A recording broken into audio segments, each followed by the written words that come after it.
my dear young learner, I am going to teach you an important thing that is have and has. You have to know the use of have and has properly. If you do not know this, you cannot develop your speaking power. Let us learn have and has. চলো আমরা have and has এর ব্যবহার জেনে ফেলি। তাহলে have অর্থ কি আছে, এটার আরেকটা বায়া আছে হ্যাজ।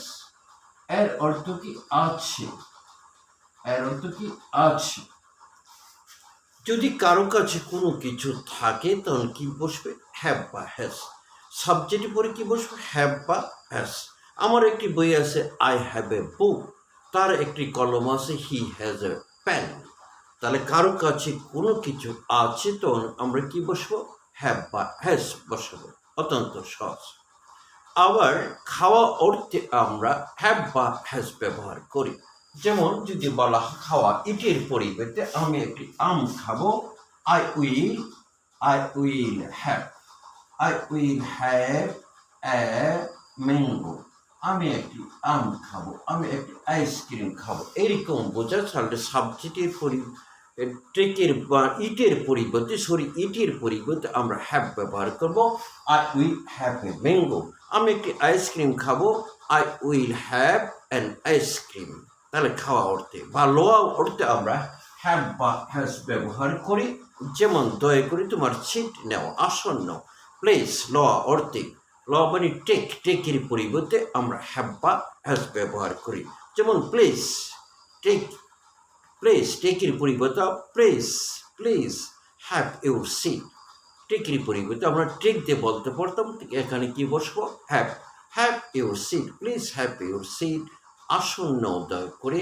আবার পাওয়া অর্থে আমরা হ্যাভ বা ইংরেজি কি গেট, পাওয়া অর্থে হ্যাভ বা হ্যাজ ব্যবহার করি।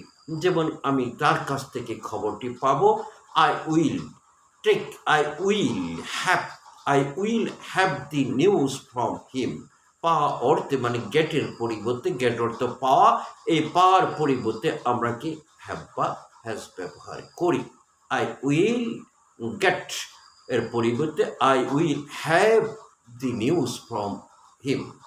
আবার কোনো কাজের জন্য বাধ্যকতা বোঝা, কাজটি করতেই হবে, তখন আমরা কি বসি, হ্যাভ টু বা হ্যাজ টু। তখন কি আমরা বসি, হ্যাভ টু অথবা হ্যাজ টু বসি। সাবজেক্টের পরে বসাইতে হবে, কি বসাইতে হবে, হ্যাভ টু বা হ্যাজ টু। আমাকে ইহা করতেই হয়, আমাকে যাইতেই হয়, I have to go to school, স্কুলে আমাকে যেতেই হয়, এইরকম বোঝাইলে। আবার কোনো কাজ চলছে, যেমন আমার একটি সমস্যা হচ্ছে, এই ক্ষেত্রে আমরা কি হ্যাভিং ব্যবহার করবি, তার আগে স্যার বসে। আমার একটি সমস্যা হচ্ছে, তখন কি বসবে, হ্যাভিং বসবে, হ্যাভিং। যেমন I am having a problem, মানে কোনো কিছু হচ্ছে বা চলছে, এইরকম বোঝালে অ্যামিজারের পরে হ্যাভিং বসে, কি বসবে, having. I am having a problem, আমি ইংরেজি শিখছি, I am having learning, I am having English, I am having আমার সমস্যা হচ্ছে, I am having a problem. যেমন আমি অধ্যয়ন করছি, আমি কি করছি, অধ্যয়ন করছি। আমি সকালে নাস্তা করছি, I am having my breakfast. তাহলে কোনো কাজ হচ্ছে বা চলছে, এইরকম আমরা কি, আমার একটি সমস্যা হচ্ছে, তার একটি সমস্যা হচ্ছে, he is having a problem, সে সকালে নাস্তা করছে, he is having his breakfast. তাহলে কোনো কাজ চলছে বা হচ্ছে, এইরকম অর্থে আমরা কি হ্যাভিং ব্যবহার করব।